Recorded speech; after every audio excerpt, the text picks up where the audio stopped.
my own world of make-believe. Kids screaming in their cradles, profanities. I see the world through ice covered in ink and bleach. Cross out the ones who heard my cries and watched me weep. I love everything. Fire spreading all around my room. My world's so bright, it's hard to breathe, but that's alright. Hush.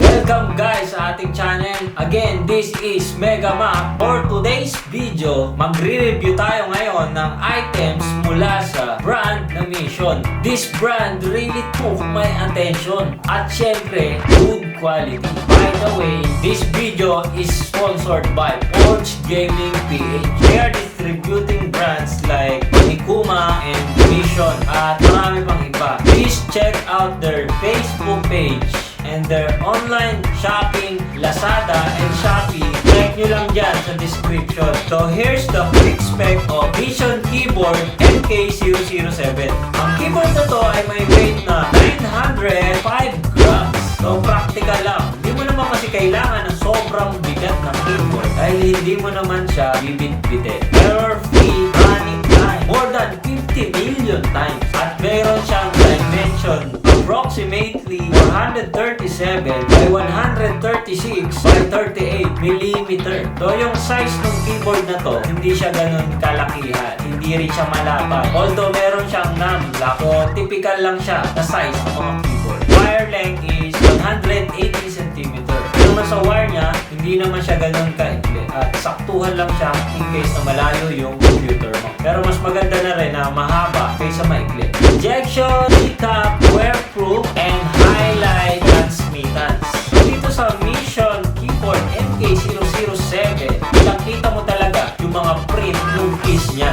Unlike sa ibang brands na nagwe-wear out tatagalan. At based dun sa experience ko dito sa keyboard na to, habang ginagamit ko siya, ramdam ko na magtatagal ang keyboard na to. At hindi siya cheap tignan. Yung tipong hawak mo pa lang siya na alam mong matibay. Colorful LED backlight, customizable. Ito naman yung backlit keyboard. So ito yung nagbibigay buhay dun sa keyboard. Ito naman yung nakakaaliw ng mga ilaw ng keyboard kung saan iba't iba siyang kulay. RGB, red, green.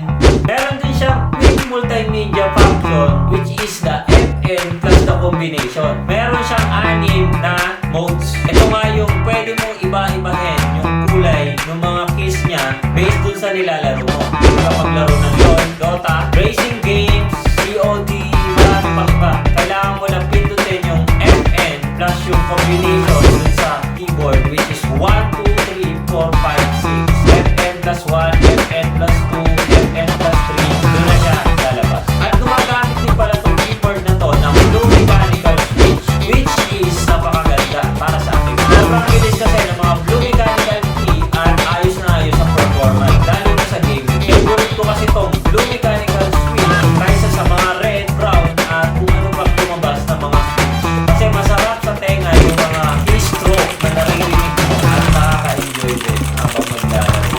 Full key, anti-ghosting, ano ba yun? Ito naman yung hindi madadama yung mga ibang letters sa keyboard once na pinagsabay-sabay mo yung pagpindot mo. For example na lang, kung naglalaro ka ng COD, CSGO, which is laging galit dyan yung mga sabay-sabay na keys. Sa anti-ghosting kasi, hindi ka na magtataka kung bakit may napipindot sa keyboard mo. Kasi itong MK007, may anti-ghosting siya. Kadalasan kasi sa ibang keyboard, once na napagsabay-sabay mo ang mga keys, may mga nadadamay at hindi mo alam na napipindot din pala. Kaya maganda rin itong MK007 dahil meron siyang ganito klase ng functionality. Ang bisa. So kung usapang pros and cons tayo, yung ano nga ba, yung mga nagustuhan ko dito at hindi ko nagustuhan. Pros, number 1, sleek design.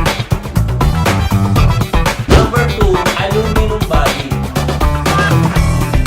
Number 3, mechanical blue. Number 4, yung bright light illumination niya. Linaw ang mga letters.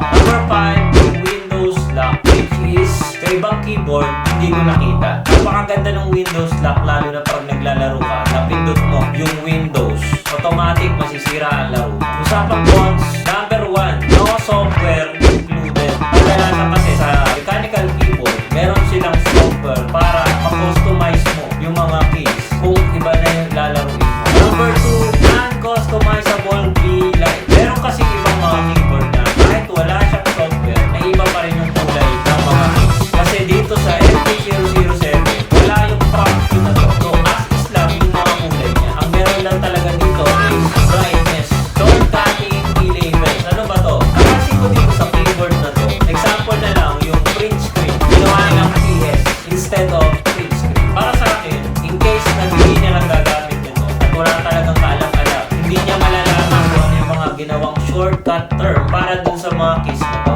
Number 4, no armrest. So, optional lang naman talaga itong armrest. Pero maganda na rin kung meron siyang armrest. Overall, maganda naman yung keyboard na to, yung MK007 ng Vision. May konti lang akong hindi nagustuhan, tulad nga ng key labels. Pero sariling preference, opinion ko naman yun. Pero sa performance and quality, all goods itong keyboard na to. Ang bisa at price of 1,239 pesos ses.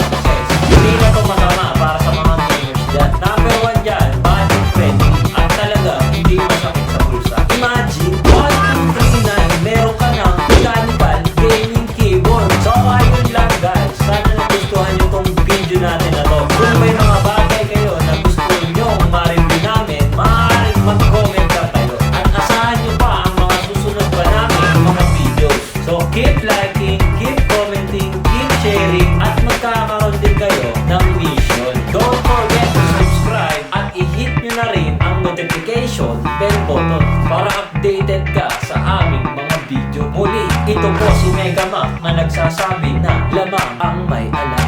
Aha!